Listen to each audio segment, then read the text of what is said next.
в то время Кенесары же не единовластие же было же, Вообще, правильно? Не он, централизованная же власть. насколько я знаю, Там даже же не это все же, султаны да, не все поддерживали. султаны же. Да. И насколько я читал, то, что давление поднимал не только он кыргызам, и среди казахов другим султанам поднимал давление.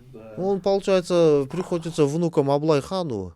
А у Аблая, блин, чуть ли не 30 сыновей было. Чуть ли не 30 сыновей. Все они были султанами.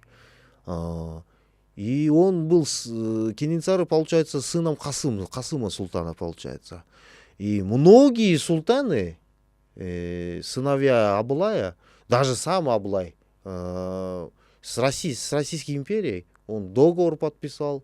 И они даже в свое время свою какую-то дань, я не знаю величину, но дань платили. Не знаю, это больше, Это, меньше. наверное, какие-то такие ситуативные. Да, там, и они особо отношения. даже Аблай поддерживал Российскую империю, ну, в хороших отношениях. Потом Касым Султан даже был.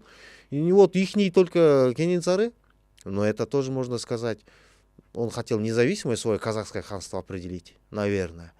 И он тоже выступал. Но я согласен тут с Антоном насчет такого геноцида. Ну, это уже другая, может быть, формулировка. Он проявил чуть-чуть излишнюю жестокость. Ну, даже да. не чуть-чуть, он Да, нормально да, проявил, он проявил жестокость, да.